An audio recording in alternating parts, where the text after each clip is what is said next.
لا إله إلا الله محمد رسول الله لا إله إلا الله محمد رسول الله لا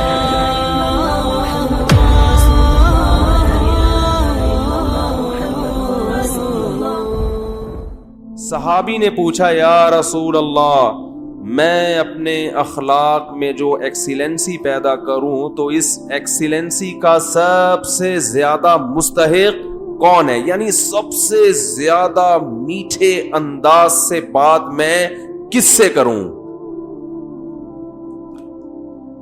آپ یوں بھی کہہ سکتے ہیں آج کی زبان میں, جب میں بات کسی سے کروں تو اس میں شکر گھولوں میں, تو سب سے زیادہ چینی اور سب سے زیادہ شکر کس سے بات کرتے ہوئے اپنے کلام میں گھولوں. بات آ رہی ہے سمجھ میں؟ آپ صلی اللہ علیہ وسلم نے فرمایا امک, پوری کائنات میں سب سے میٹھے انداز سے اگر تم نے بات کرنی ہے تو سب سے زیادہ رائٹ یہ کس کا ہے؟ تمہاری, بولو نا, ماں کا.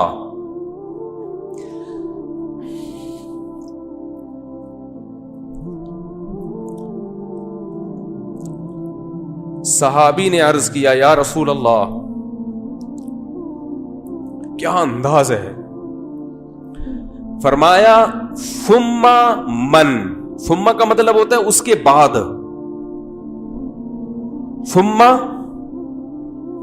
من, یا رسول اللہ ماں کے بعد دوسرے نمبر پر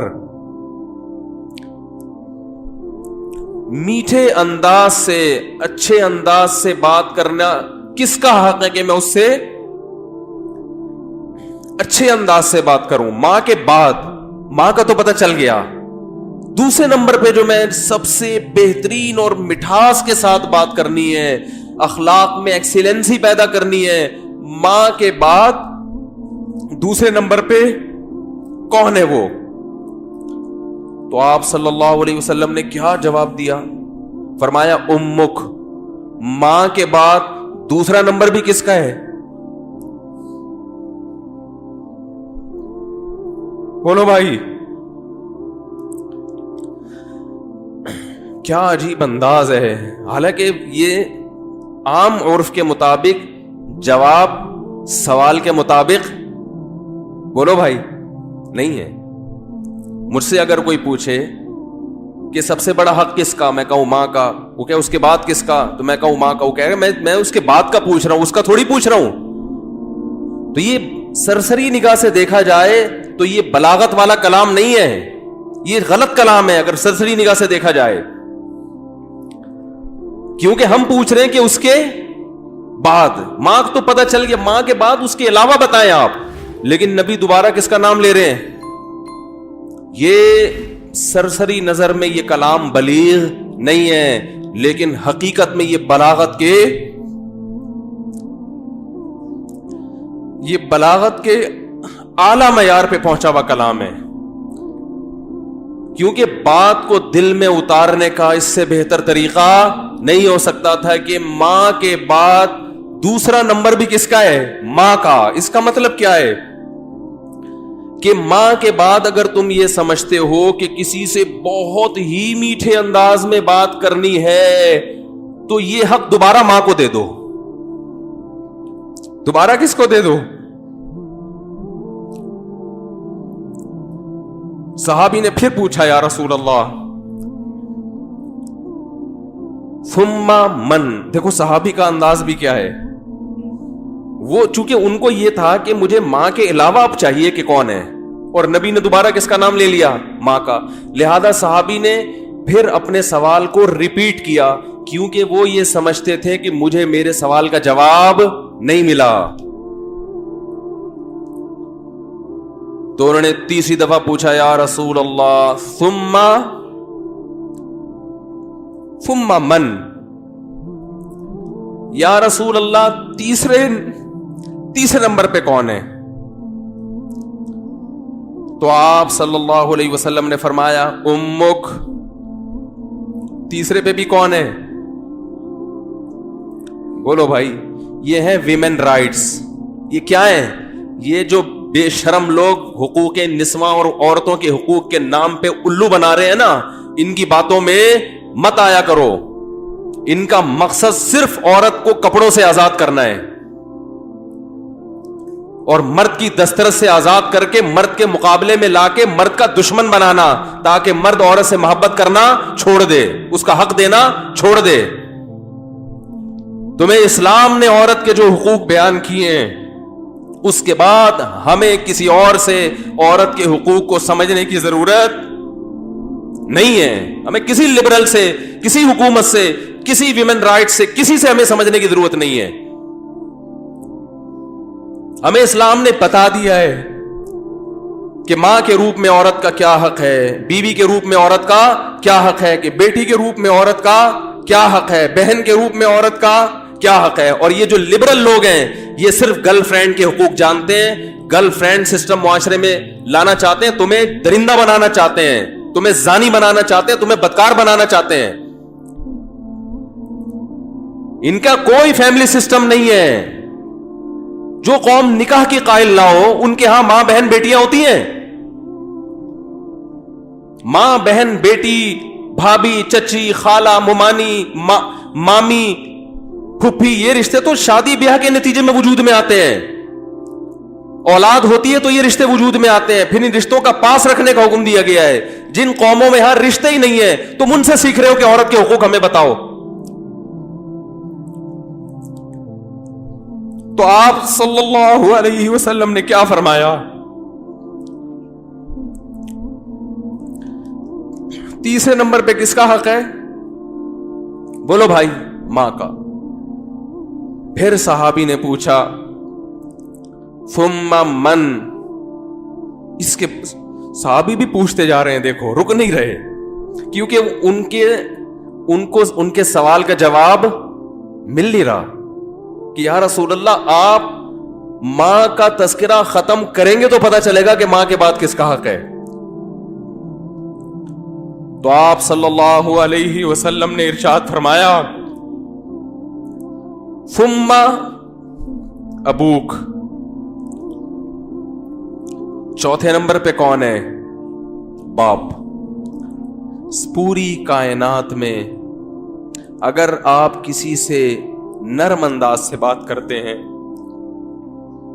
میٹھے لب و لہجے میں بات کرتے ہیں, بہت سے لوگ ہیں جن سے آپ بہت نرم انداز میں بات کرتے ہیں.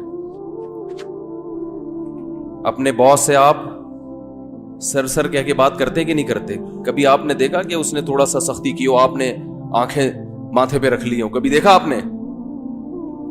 ہے بھائی, ایک فوجی اپنے آفیسر کے سامنے کیسے بات کرتا ہے؟ آپ نے دیکھا کبھی وہ ابے تبے سے بات کر رہا ہو؟ ہیں میں کسی کی نہیں سنتا, میری اپنا لائف اسٹائل ہے, سر مجھے زیادہ آرڈر نہ دیا کرو. کبھی دیکھا آپ نے ایسے اسٹائل میں بات کر رہا ہو؟ سر یہ جو آپ ہر وقت کی نصیحتیں کرتے ہیں مجھے سمجھ میں نہیں آتی.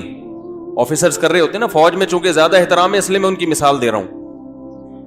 ایک بریگیڈیئر آیا اور ایک عام فوجی کو سمجھا رہا ہے کہ یہ کیا کرو, یہ کیا کرو. وہ جواب میں کبھی دیکھا کہ سر یہ زیادہ نصیحتیں مجھے اچھی, بولو نا سر مجھے نہیں اچھی لگتی زیادہ ہر وقت کی نصیحتیں.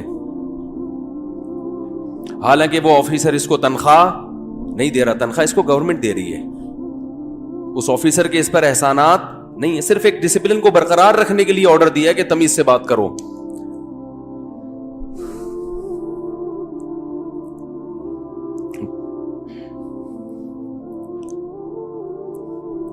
اس نے آپ کے لیے قربانیاں دی ہیں,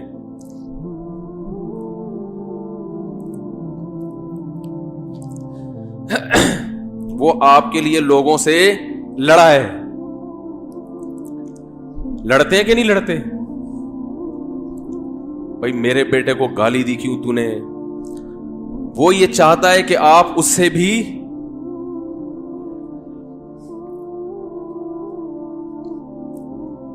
آپ اس سے آگے چلے جائیں.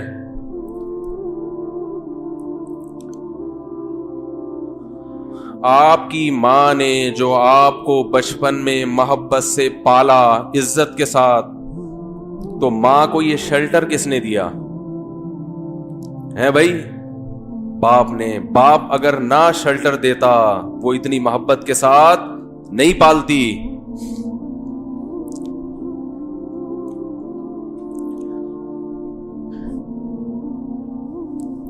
یہ ٹاپک مجھے چینج کرنا پڑے گا, میری میٹر جو ہے نا شارٹ ہو جاتا ہے, بولا نہیں جاتا اس ٹاپک پر. خیر, ہم اپنا جو موضوع لے کے چلے تھے اسی کو کرتے ہیں.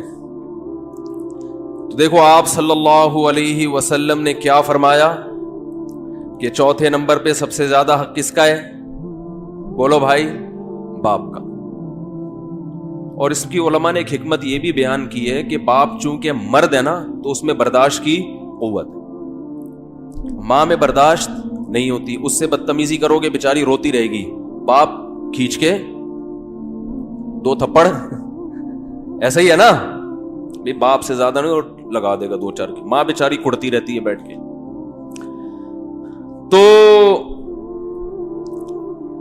تو میں مثال دیتا ہوں کہ ایئر ہوسٹس سے اخلاق سیکھا کرو. جس اسٹائل میں ایئر ہوسٹس آپ سے بات کر رہی ہے تو جب ماں سے بات کرو نا تو اس اسٹائل میں 3 چمچ چینی, 3 چمچ حدیث میں 3 گنا ہے نا, تو جتنی چینی آپ اپنے باس سے بات کرتے ہوئے اپنے کلام میں ملاتے ہو, اپنی ماں سے بات کرتے ہوئے 2 چمچ اس میں اضافی ڈال لیا کرو, تو ٹوٹل کتنے ہو جائیں گے؟ 3 چمچ ہو جائیں گے. اتنا میٹھا کلام ہونا چاہیے کس سے بات کرتے ہوئے؟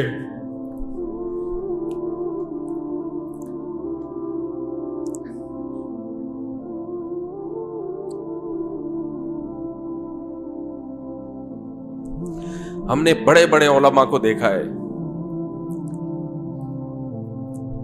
ان کے والدین بالکل دیہاتی, کچھ بھی نہیں آتا ان کو, بالکل گنوار, نہ بات کرنے کی تمیز, نہ اٹھنے بیٹھنے کی تمیز, لیکن بیٹے بن گئے بہت بڑے عالم, اللہ نے بڑی عزت دی.